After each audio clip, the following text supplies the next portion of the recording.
My phone buzzed silently during a Department of Justice briefing. The text came through while I was in a briefing at the Department of Justice. My phone was on silent, but I glanced at it during a break in the presentation about authentication protocols for historical evidence. Tyler, sold your junk collection for $8,000. You're welcome.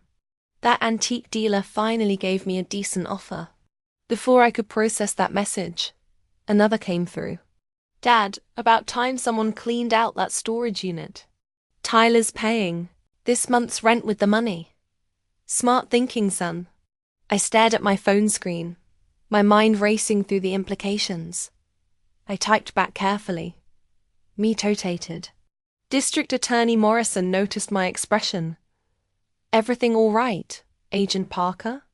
No, ma'am. I need to make a phone call. It's urgent. She nodded, and I stepped out of the conference room already dialing my supervisor at the FBI's art crime team. Jenkins, he answered. Sir, it's Parker. We have a situation. The Castellano collection, someone just sold it. Pause. The protected evidence. The items seized from the Castellano estate that you've been authenticating for the past 14 months.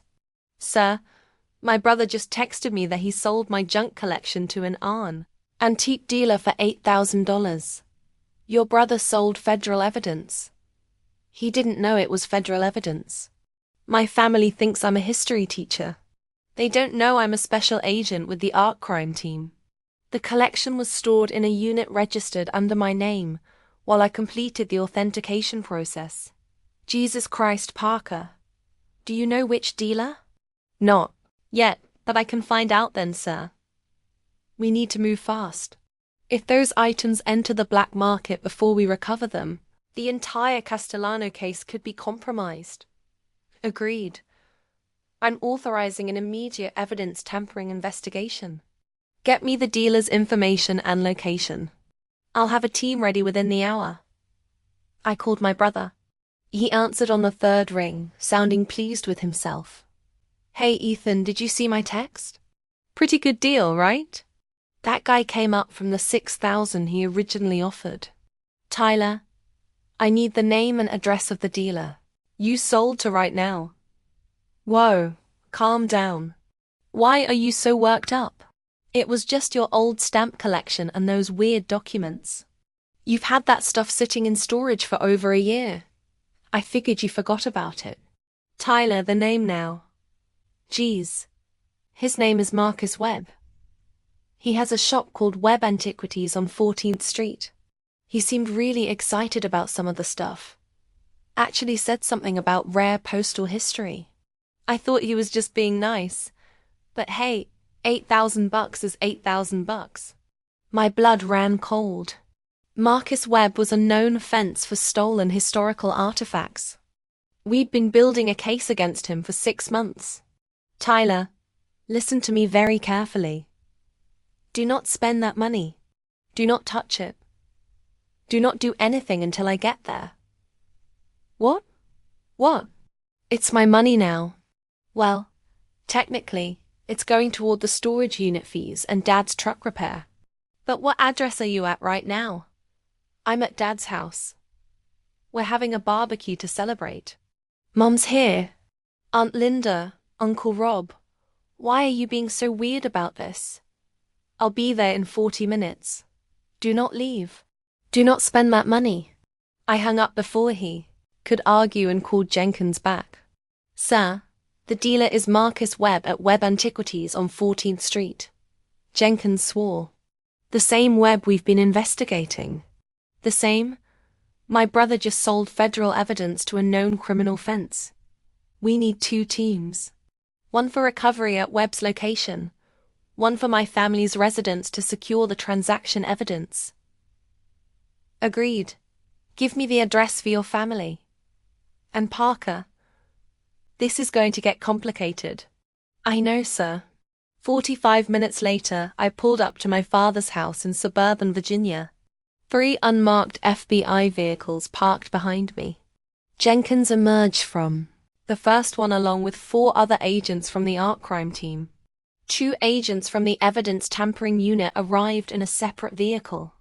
My father's backyard barbecue was in full swing. I could hear music and laughter as we approached the front door. I knocked firmly. Professional visual. My mother answered, her smile fading when she saw my expression and the group of people behind me. Ethan, what's wrong? Why do you look so serious? And who are all these people? Mrs. Parker, I'm Supervisory Special Agent Jenkins with the FBI's art crime team. We need to speak with you and your family immediately regarding the sale of protected federal evidence. My mother's face went blank with confusion. FBI federal evidence. I don't understand. My father appeared behind her, his face already wreathing. What the hell is this, Ethan? What's going on, Dad? Let us in. This is official FBI business. The backyard went silent as we walked through. Tyler stood by the grill, spatula in hand, his mouth open in shock. My aunt and uncle froze mid-con conversation. Even the music seemed to quiet. Jenkins took the lead, his voice carrying across the yard. I'm Supervisory Special Agent Jenkins, FBI, art crime team. We're here regarding items sold today from a storage unit registered to Special Agent Ethan Parker. Those items are protected federal evidence in an ongoing criminal investigation. Their sale constitutes evidence tampering and potential obstruction of justice. My father's beer bottle slipped from his hand, shattering on the patio. Special Agent? Ethan's a history teacher at Roosevelt High School. No, sir, Jenkins said calmly. Your son is a special agent with the FBI's art crime team. He specializes in document authentication and art fraud investigation. He's held this position for 7 years. Tyler dropped the spatula. You're FBI? Yes, I said quietly. I've been a federal agent since I graduated from the FBI Academy at Quantico. Before that, I got my doctorate in art history from Yale, with a specialization in document forensics. The junk collection you sold was evidence seized from the Castellano crime family estate. Documents and artifacts worth approximately $850,000 that I've been authenticating for a major RICO case. The silence was absolute. My mother grabbed a chair for support. $850,000 at minimum, Jenkins confirmed. Collection includes rare historical documents, authenticated correspondence from several U.S. presidents, and postal artifacts that are critical evidence in a $40 million fraud and money laundering case against the Castellano organization. Special Agent Parker has spent 14 months carefully authenticating each item and documenting their provenance for trial. Tyler's face had gone from red to white. I sold federal evidence to a criminal. You sold federal evidence to Marcus Webb, who is currently under investigation for trafficking in stolen cultural property, Jenkins said. An investigation your brother has been working on for the past 6 months. Agent Chin from the evidence tampering unit stepped forward. Tyler Parker, we need you to provide a full statement regarding the sale. We also need the $8,000 you received, as it constitutes proceeds from the sale of federal property. The money's already gone, my father said weakly. Tyler gave me $5,000 for my truck transmission repair. The rest went to paying off the storage unit fees and Tyler's credit card. Jenkins turned to me. How did they access your storage unit? I'm wondering the same thing, I said, looking at Tyler. My brother shifted uncomfortably. You gave me the access code last year when I helped you move some furniture. I wrote it down. And Mom had a spare key you gave her for emergencies. So, you used access I gave you for helping me move to sell federal evidence without my permission or knowledge. I thought it was just your old collection. That stuff you were obsessed with in college. You said you were storing some personal items while you traveled for work. You never said it was evidence or that it was valuable or that you were FBI. Tyler, I said carefully. Did it occur to you to call me before selling my property? Regardless of what you thought it was worth, I texted you. You texted me after you'd already completed the sale. My Aunt Linda spoke up, her voice shaking. Ethan, surely you can explain to your bosses that this was a mistake. Tyler didn't know. That's not how federal evidence chain of custody works. Jenkins said, ignorance doesn't excuse evidence tampering. Those items were under federal protection. Their sale has potentially compromised a major criminal investigation. My Uncle Rob, a lawyer, cleared his throat. What exactly are the legal implications here? Agent Chin responded. At minimum, Tyler Parker faces potential charges of evidence tampering, theft of federal property, and obstruction of justice. Each charge carries significant penalties. The good news is that we know where the evidence is and can recover it. The bad news is that its chain of custody has been broken, which could affect its admissibility in trial. But I didn't steal it, Tyler protested. It was in Ethan's storage unit. How was I supposed to know? You weren't supposed to sell property that wasn't yours without permission, Jenkins said flatly. Federal evidence or not, you sold items belonging to your brother without his authorization. That alone is theft. My mother was crying now. This can't be happening. Then fix this. Tell them it was a family misunderstanding. Mom, I can't fix this. Tyler sold evidence in a federal case. That's not something I can make disappear because we're related. My father finally found his voice. 7 years. You've been FBI for 7 years and you never told us. I tried to tell you when I got the position. You told me I was wasting my education and should have become a real teacher with benefits instead of chasing some government job. So I stopped trying to explain. But a history teacher? I never said I was a history teacher.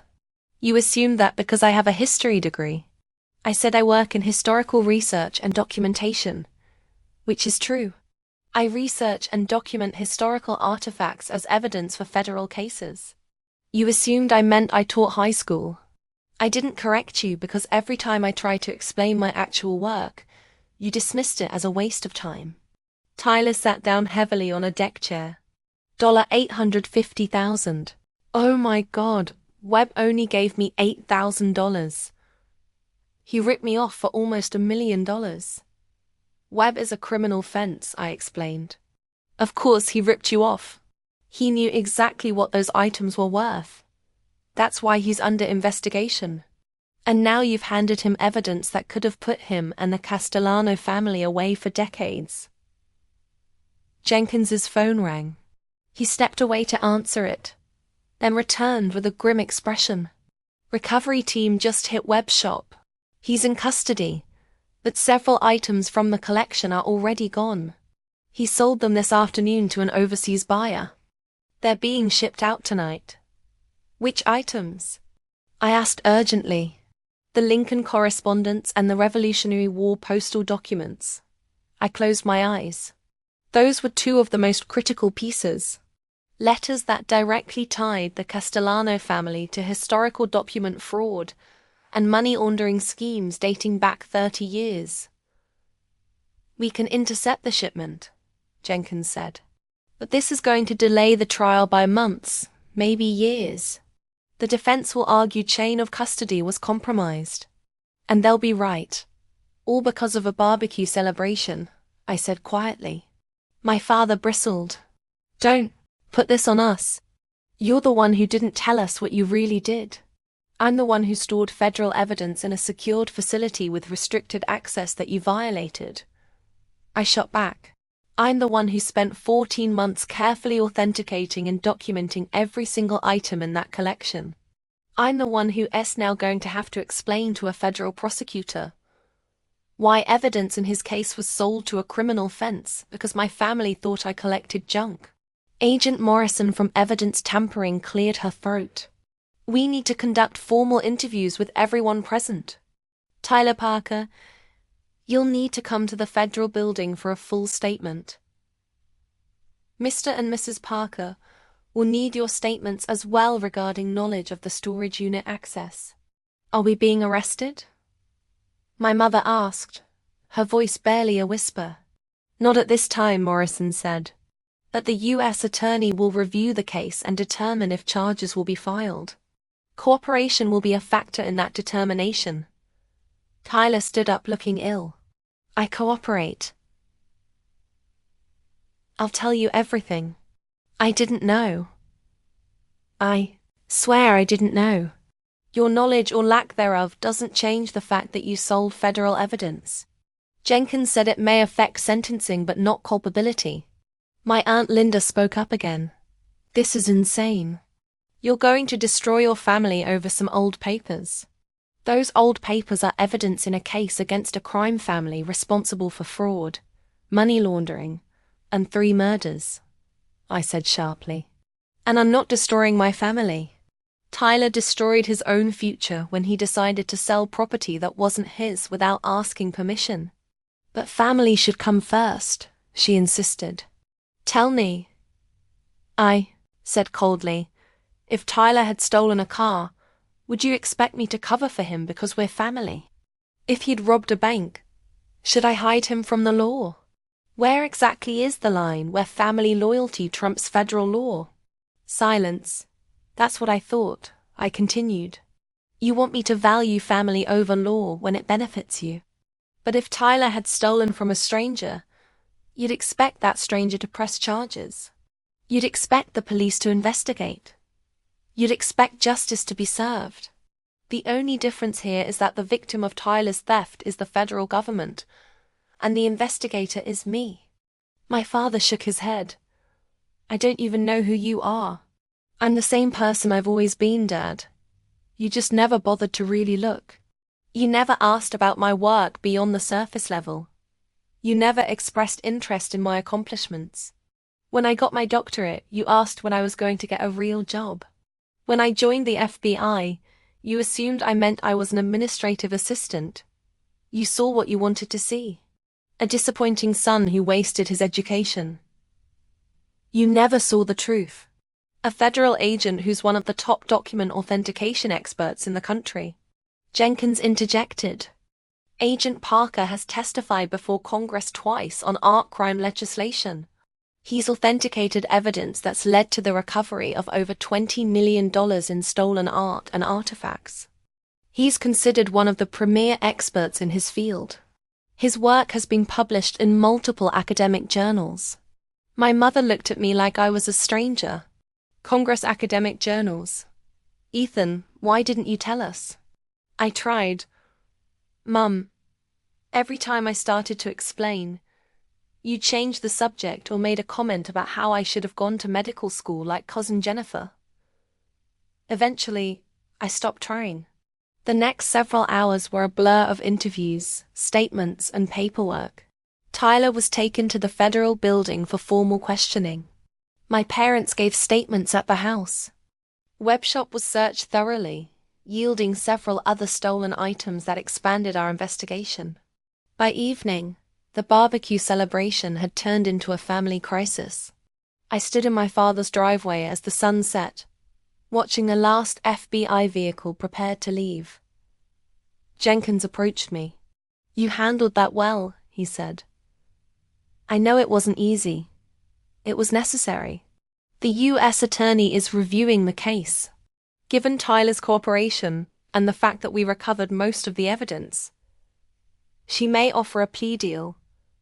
Significant fines, probation, community service, possibly suspended sentence given the unique circumstances, and the trial delayed but not destroyed.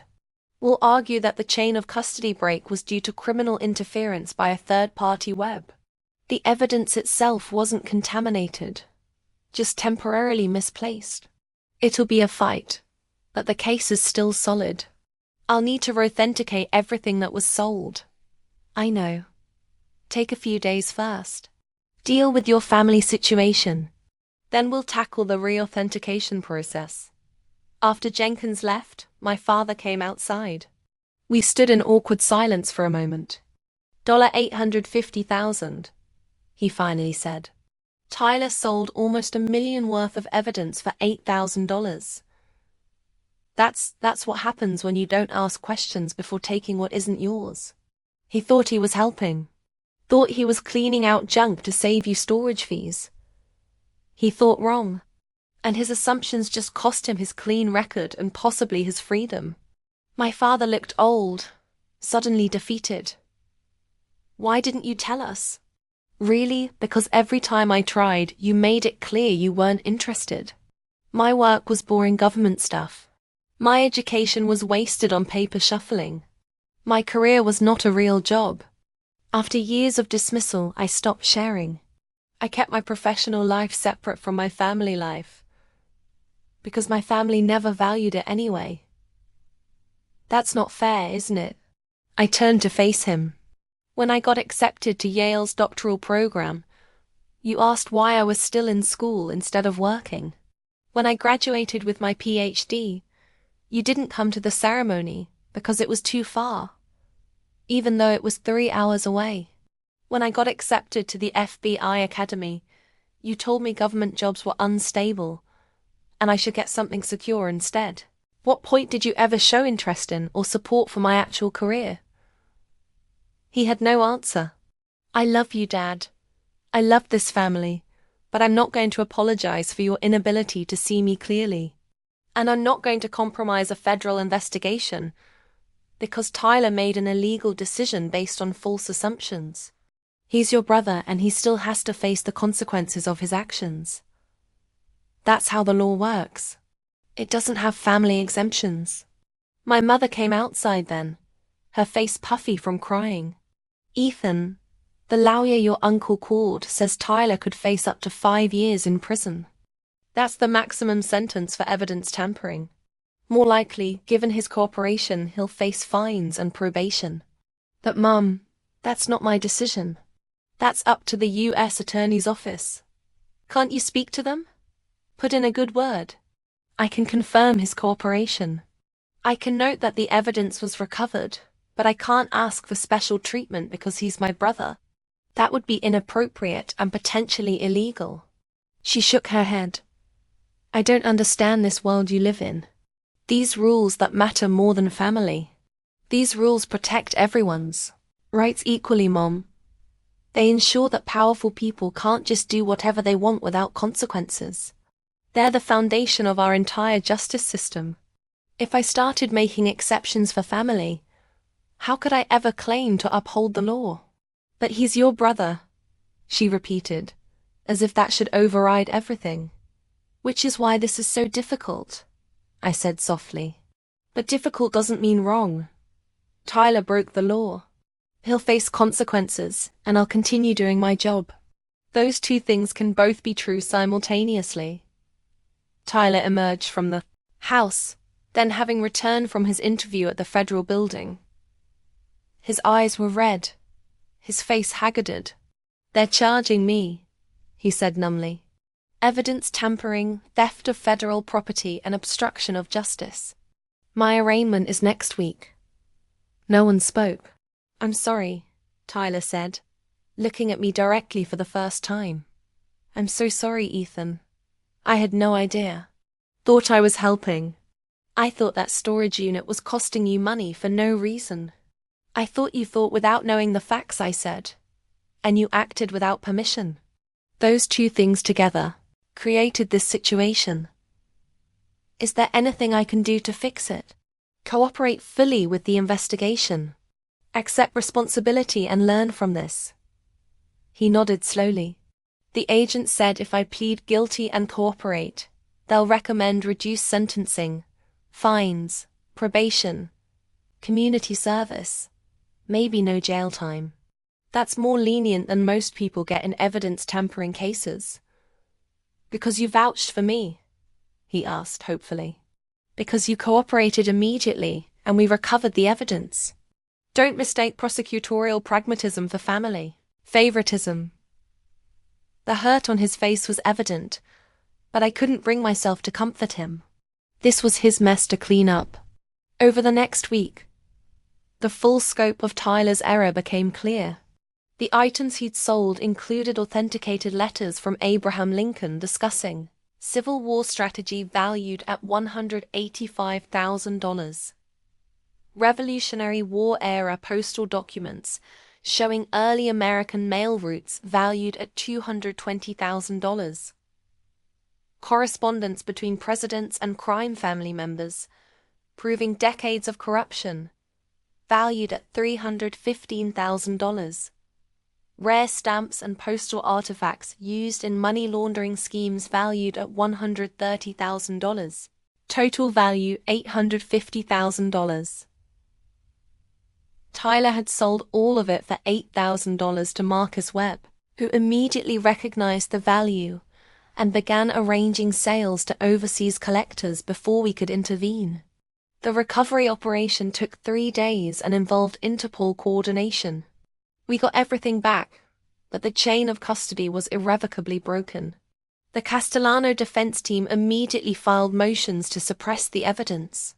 I spent 2 weeks re-authenticating every item, documenting the break in custody, and preparing reports for the prosecution team. The U.S. Attorney decided the case was still solid enough to proceed, but it would be more difficult now. Tyler's arraignment came and went. He pleaded guilty to all charges in exchange for a recommended sentence of 3 years probation, 500 hours of community service, and $75,000 in fines to cover the cost of the recovery operation and re-authentication process. The judge accepted the plea deal, calling it a cautionary tale about respecting other people's property and the severe consequences of acting without proper knowledge or authority. At the sentencing hearing, I testified about the value of the evidence and the impact of its temporary loss on the case. I was professional, factual, and completely honest about how Tyler's actions had affected the investigation. Tyler's lawyer tried to paint me as vindictive. "Isn't it true, Agent Parker, that your family had no idea about your career? That you deliberately kept them in the dark about the importance of this collection?" "No," I said clearly. "I told my family I worked in historical research and document authentication for the federal government. They assumed I meant something less important than what I actually did. I didn't deliberately mislead anyone. I simply stopped correcting their assumptions after years of having my actual career dismissed as unimportant. But you could have prevented this entire situation by being more forthcoming. I could also have prevented it by my brother not selling property that didn't belong to him without asking permission, regardless of what he thought that property was worth." The judge agreed, noting in her ruling that Tyler's actions would have been illegal, even if the collection had been personal property rather than federal evidence. 3 months after the initial incident, I sat in a coffee shop with Tyler. It was our first private conversation since the sentencing. "Probation officer says, 'I'm doing well,'" he offered. "Community service at the Historical Society is actually kind of interesting. They have me cataloging their archive. That's good. They know who you are, by the way. The director of the society pulled me aside last week and asked if I was related to the Agent Parker who authenticated the Castellano evidence. Apparently, you're kind of famous in historical circles. My work gets published sometimes. She showed me your articles. I didn't understand half of it, but she was really impressed. Sighed. You're one of the leading experts in document forensics in the country." I sipped my coffee, saying nothing. "I've been thinking a lot." Tyler continued about what you said about how we never really asked about your work. "You were right. We didn't. We just assumed, yes. Why didn't you push harder? Make us listen." "Because I got tired of being dismissed. It's exhausting trying to make people see you when they're determined to see something else." Tyler was quiet for a moment.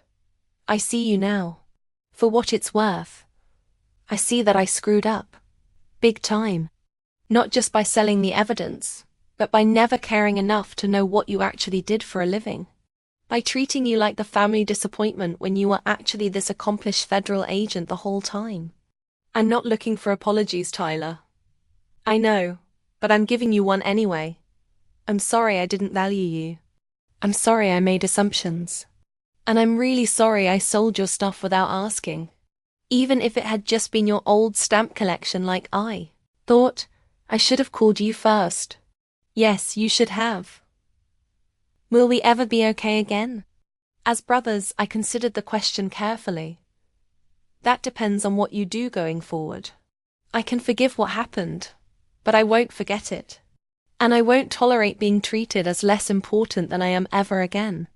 Clear boundaries, Tyler. Real respect, or we stay distant. Clear boundaries, he echoed. Real respect. I can do that. Then we'll see. 6 months later, the Castellano trial concluded. Despite the chain of custody issues, the evidence held up. Multiple members of the crime family received lengthy prison sentences for fraud, money laundering, and racketeering. The prosecutor credited my work in his closing arguments. Special Agent Parker's meticulous authentication and documentation of these historical artifacts provided irrefutable proof of the defendant's criminal enterprise. Even when that evidence was temporarily compromised, Agent Parker's thorough work ensured its validity and admissibility. I received a commendation from the director of the FBI for my work on the case. My family attended the ceremony. It was the first time they'd ever seen me in my professional capacity. My mother cried when the director described my contributions to art crime investigation over the past 7 years. My father looked stunned throughout the entire proceeding. Afterward, at the reception, my mother approached me quietly. I'm proud of you. I should have said that years ago. I'm proud of who you are and what you've accomplished. Thank you, Mom. We miss so much, she continued. So many years of your success that we just didn't see. Didn't ask about. I regret that. I do too. Can we start over? Really try this time. I looked at my family. Tyler with his probation ankle monitor hidden under dressed pants. My father trying to make conversation with my FBI colleagues. My aunt and uncle looking overwhelmed by the formal setting. We can try, I said finally. But it has to be different this time. You have to actually listen when I talk about my work. You have to value it even if you don't fully understand it. And you have to accept that my career isn't negotiable or dismissible. We will, she promised. We'll do better. A car. Year later, Tyler completed his probation. He'd paid off his fines by working a second job and selling his. He'd completed his community service, hours at the Historical Society, and discovered a genuine interest in archival work. They offered me a job, he told me over dinner. Part-time position in their cataloging department. Not much money, but the director says if I go back to school for a library science degree, they could make me full-time. Are you going to do it? I think so. It's weird, but all this time working with old documents and artifacts. I get it now. Why you love this stuff. There's stories in everything. History in every piece of paper. That's what I tried to tell you when we were kids. I know. I should have listened. I should have listened to a lot of things you said. My phone buzzed. A text from Jenkins. New case just came in. Renaissance paintings stolen from private collection. Authentication needed. You available? I texted back always. Tyler saw my expression. Another case. Another case. Go, he said. Dear thing. Save the world's historical treasures from criminals. I smiled. It's not quite that dramatic. No, but it's important. I understand that now. And I'm sorry it took federal charges and a year of probation for me to get it. Better late than never. As I drove to the office, I thought about the past year. My family relationships were still rebuilding, still fragile. But they were honest now. No more assumptions, no more dismissals. They asked about my work, attended my lectures, even read some of my published papers. Tyler's criminal record would follow him forever, but he turned it into a learning experience. My parents had spent months in family therapy working through their tendency to favor one child over the other, and their habit of dismissing things they didn't understand. It wasn't perfect, but it was real. And at the end of the day, I was still doing what I loved, protecting historical artifacts, solving crimes, and ensuring that evidence survived to tell its story in court. My family had learned an expensive lesson. That quiet competence deserves respect.